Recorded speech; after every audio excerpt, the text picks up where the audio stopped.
Kisah ini dikisahkan seorang imam masjid. Jadi kisahnya begini. Jadi ada di lingkungan situ, di masyarakat situ, ada orang baru datang. Kebetulan mungkin dia membeli rumah di situ. Celakanya tetangganya pula tak sholat. Cuman kadang dia kan tidak tahu, dia datang ke desa itu membeli rumah, dia kan tidak melihat tetangga, beli saja dia. Lah orang ini orang soleh yang membeli rumah ini, tetangganya pula narun muqadah, ya, yang suka nyala-nyalakan api kemaksiatan itu. Jadi ketika dia sholat ke masjid, imamnya kan heran karena orang baru kan. Kata imam, kau dari mana? Dia mengatakan, saya dari desa ini itu, saya ke sini beli rumah di sini. Kata imam, celaka engkau katanya.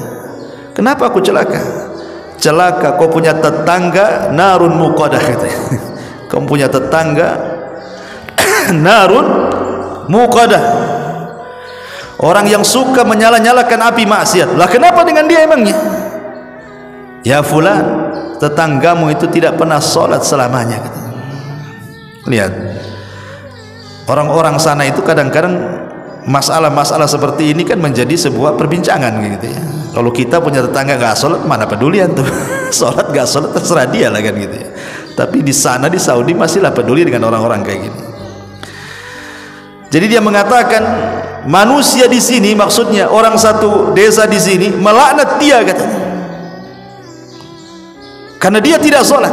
Belum lagi dia banyak melakukan kezaliman dan kemaksiatan. Itulah berawal dari tidak sholat, akhirnya melahirkan dosa-dosa yang lainnya. Tapi kemudian orang soleh ini yang baru datang beli rumah ini, dia mengatakan, boleh jadi Allah subhanahu wa ta'ala memberikan hidayah kepadanya. Pulang dia, karena baru 1 hari tinggal di situ. Ditengoknya tetangganya sedang duduk di depan rumahnya tuh, di atabatil bab. Akhirnya dia pun mengucapkan salam, assalamualaikum katanya. Kata tetangganya, waalaikumsalam. Kemudian dia mengatakan, masya Allah, barakallahu fiik katanya. Dipujinya, demi Allah aku baru berkeliling desa di sini, semua manusia memujimu. Semua manusia memujimu katanya. Sampai imam masjid tidak menyebutkan kecuali kebaikan kepadamu wahai fulan katanya. Padahal sebaliknya. Akhirnya dia mengatakan, yang benar saja, iya, saya ini orang baru di sini, saya baru keliling, saya ketemu orang-orang di masjid-masjid, subhanallah. Ketika saya bilang saya tinggal di sini bertetangga dengan kamu, semua manusia mengatakan kau ini orang baik katanya. Subhanallah, ngambil hati. Akhirnya dia mengatakan, karena engkau adalah tetanggaku yang baik, boleh jadi aku bisa jadi contoh engkau. Bagaimana kalau nanti malam kau makan di rumahku? Akhirnya kemudian dikasih hidangan yang enak nih, orang baru, orang baik nih, dikasih makan enak. Habis dikasih makan enak, kemudian besoknya dia belikan hadiah yang sangat mahal, dikasihkan ke tetangganya, dan mengatakan, mudah-mudahan hadiah ini sebagai imbalan aku ingin menirumu katanya. Ambil hadiah ini. Setelah orang ini dapat hadiah, dia pun merenung dalam rumahnya, merenung serenung-renungnya gitu kan. Apa betul sih ini orang baik katanya? Kenapa dia ngomong begitu? Sejak itulah ketika waktu subuh dia terbangun, melihat tetangga barunya ini ke masjid, dia ikut pula ke masjid. Kemudian dia pun sholat di saf pertama. Imam ini geleng-geleng kepala, karena selama masjid itu terbangun sampai hari itu, itulah sholat fajar pertama dia. Sholat fajar pertama dia. Ketika dia melirik kepada orang baru, senyum-senyum saja orang baru ini. Kata imam, ya fulan, kau apakan orang ini? Kau sihir dia? Dia tidak pernah melangkahkan kaki ke masjid. Macam mana dia bisa tegak di saf pertama pula kan gitu? Ada apa dengan kamu katanya? Kau apakan dia katanya? Dia mengatakan, tidak ada apa-apa, saya hanya berkunjung ke rumahnya, kemudian saya ajak makan di rumahku, ku kasih hadiah, hanya itu saja. Rupanya Allah berikan hidayah kepada dia. Satu masjid bertakbir, Allahu Akbar katanya, gara-gara orang ini. Subhanallah. Ini kisah ikhwatu fiddin muliakan Allah azza wa jalla. Terlepas kisah ini nyata ataupun tidak nyata, saya mendengar dari YouTube gitu, para masyayikh menceritakan. Tapi yang jelas bahwa orang yang meninggalkan solat ini sangat bahaya sekali. Umar bin Khattab radhiyallahu an saat menjadi khalifah, dia banyak mengirim surat hampir ke semua wilayah kekuasaannya. Yang pertama Umar tulis adalah perhatian manusia tentang solat. Umar ini pertama dia berkuasa, kemudian Islam berjaya di zamannya, kemudian menyebar Islam ke seantero daerah di mana-mana. Umar pertama kali menyurati daerah-daerah itu mengingatkan soal solat. Kata Umar bin Khattab radhiyallahu an, ihfadhu as-salata fala tudayyi'uha. Jaga oleh kalian salat, jangan kalian lalaikan salat itu kalau kalian ingin berada dalam lindungan Allah Azza wa Jalla. Makanya saat Umar bin Khattab radhiyallahu an ditusuk saat salat subuh oleh seorang majusi, Abu Lu'lu' al-Majusi, kemudian Umar pun menghentikan salatnya karena pingsan pada rakaat pertama, hendak ke rakaat kedua ditusuk saat jadi imam. Sampai-sampai dia mengira bahwa dia sedang digigit anjing, dan dia mengatakan apa? Akalatni kalbun, akalatni kalbun. Anjing sedang menggigitku, padahal sedang ditusuk tu dari belakang beberapa tusukan oleh Abu Lu'lu' al-Majusi. Orang yang sangat dendam dengan Umar karena Umar membebaskan Persia. Akhirnya di rakaat kedua Umar kan tumbang tu, yang menggantikan Abdurrahman ibn Auf. Kemudian Abu Lu'lu' ini dikejar, kemudian menyabetkan pisau yang ada di tangannya sampai 7 sahabat tumbang dan mati di tempat. Yang lainnya luka-luka. Kemudian dihadang Abdurrahman bin Auf, kemudian dia bunuh diri. Tapi Umar ini sempat diselamatkan. Ketika diselamatkan Umar ini, tabib didatangkan, setiap dimasukkan obat keluar dari bekas lukanya. Kata tabib, Umar tidak mungkin selamat. Umar ketika itu pingsan. Akhirnya kemudian orang-orang berusaha menyadarkan Umar bin Khattab, tapi tak sadar-sadar. Ada orang yang paham kebiasaan Umar itu adalah solat, sehingga kemudian dibisikkan di telinganya dan mengatakan, ya Amirul Mukminin qad shalla, apakah kau telah solat? Subhanallah, hanya semata-mata diingatkan solat terbangun Umar tuh. Kan heran ya, orang pingsan diingatkan solat bisa bangun tuh. Kita ini tak pingsan, kita ini hanya tidur. Kadang-kadang masjid musola itu bersaut-saut tuh, kadang-kadang corong pula ke jendela dia, tak juga bangun. Oke lah tidur dia. Yang enggak tidur loh, yang hidup di jalan-jalan itu, suara azan lah, saut-sautan sana sini pun sudah mati hatinya, tak tergerak juga. Umar ini sedang pingsan, diingatkan sholat terbangun dia dan mengatakan, Allahu qad shallait, katanya, demi Allah aku tadi perasaan sudah sholat, katanya. Ada seorang sahabat namanya Musawwar ibn Mahramah. Musawwar ibn Mahramah ini kemudian menceritakan tentang kisahnya. Maka Umar ketika mendengar bagaimana kisah dia tadi ditusuk di masjid, dibawa ke sini kemari, maka Umar bin Khattab radhiyallahu an kemudian mengatakan kepada Musawwar ibn Mahramah, la hadda fil Islam liman taraka shalah. Tidak ada bagian dalam Islam bagi orang yang meninggalkan salat.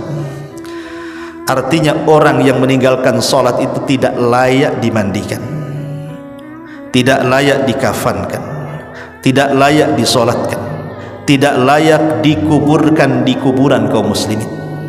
Karena orang yang tidak salat itu kafir.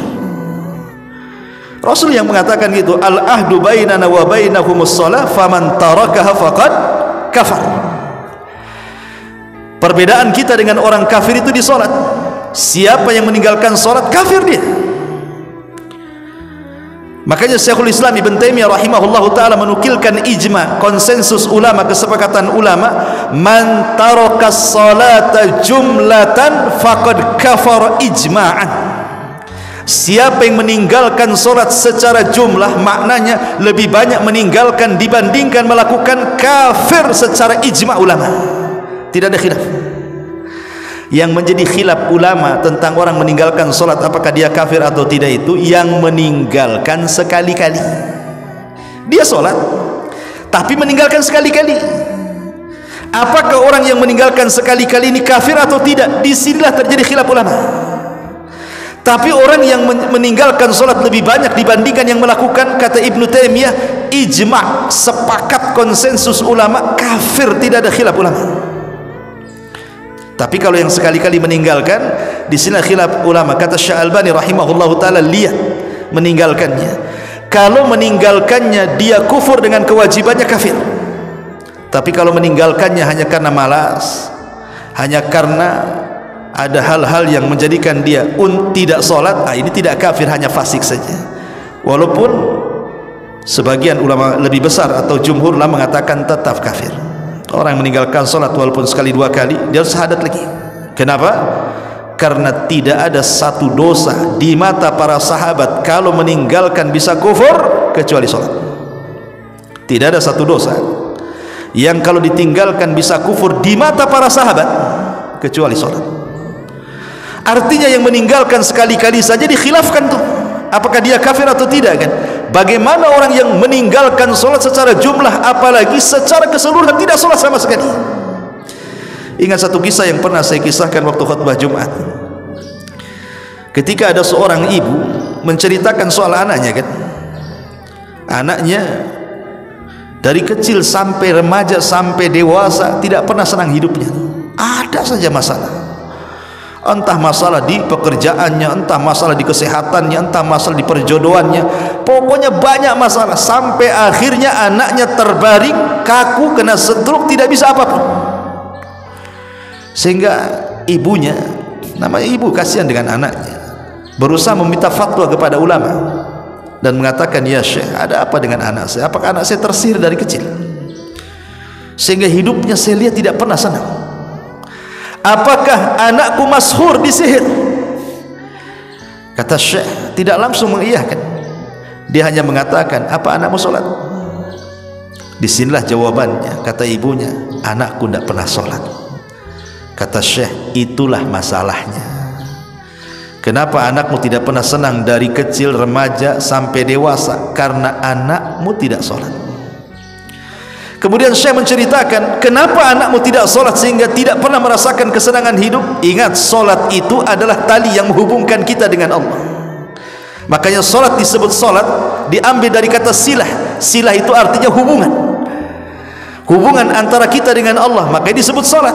Karena sholat itu kita sedang berhubungan dengan Allah. Ketika tali penghubung kita dengan Allah terputus, artinya terputus juga perlindungan Allah dengan hambanya. Ketika perlindungan Allah terputus dengan hambanya, maka Allah akan menjauh darinya, tidak akan memberikan pertolongan kepadanya, tidak akan melindungi dia, dan Allah akan banyak menimpakan musibah kepadanya.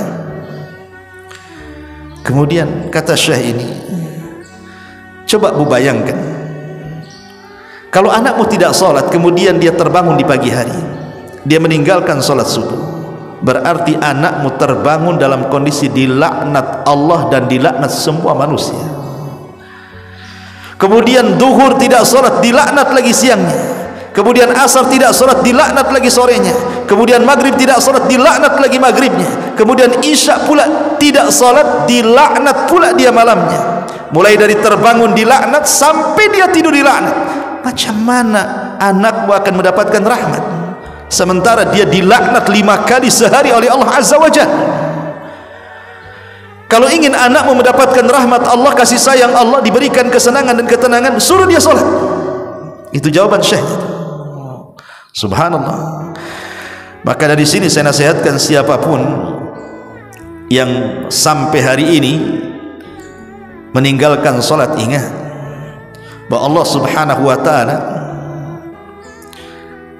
ketika berkisah ataupun bicara soal sholat di dalam Al-Quranul Karim, sholat itu sebuah kewajiban yang diwajibkan secara mutlak, beda dengan ibadah yang lain.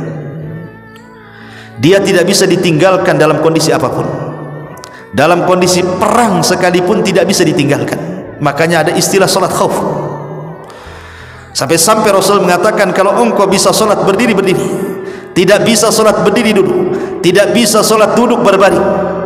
Sampai Syekh Ibnu Utsaimin rahimahullah ta'ala mengatakan, sampai pun dia terbaring tidak bisa bergerak, kalau akalnya masih sadar, diingatkan, masih dia menangkap ingatan dia, maka dia wajib sholat.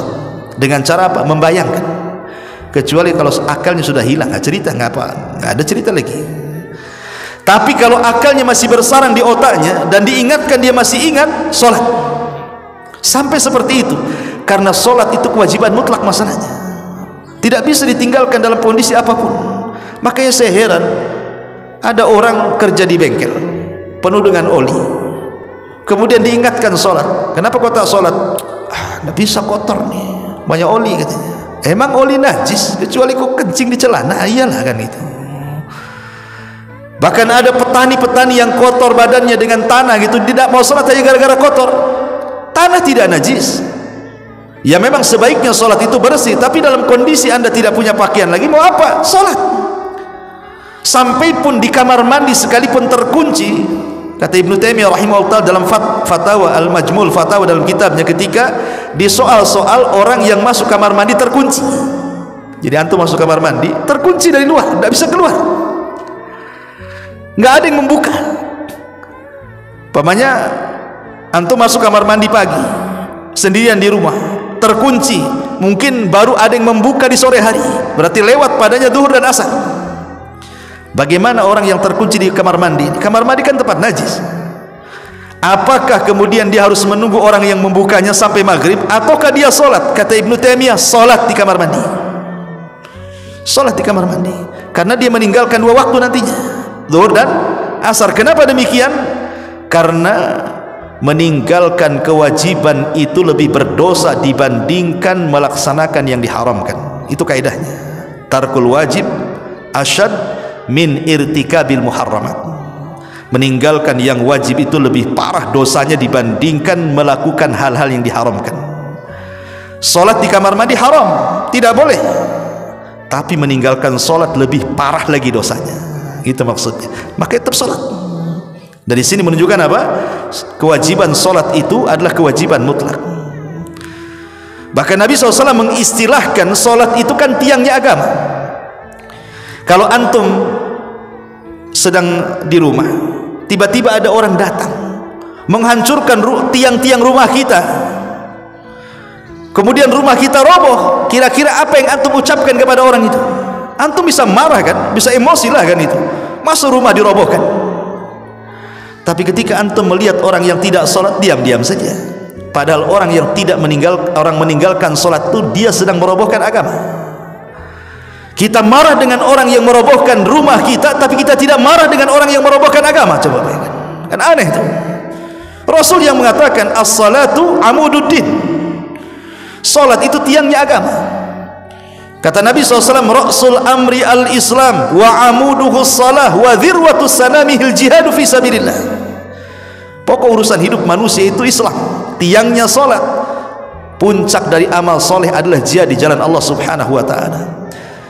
Dan ingat, orang yang meninggalkan salat, Allah tidak akan melihatnya, Allah tidak akan bicara dengan dia, Allah tidak akan membersihkannya. Hilang cahaya di wajahnya, terputus dengan langit, tidak ada hubungan lagi dengan Allah Subhanahu wa ta'ala. Kalau dia mati, sekali lagi saya ulangi, tidak disolatkan, tidak dimandikan, tidak dikafankan, tidak dikuburkan di kuburan kaum muslimin.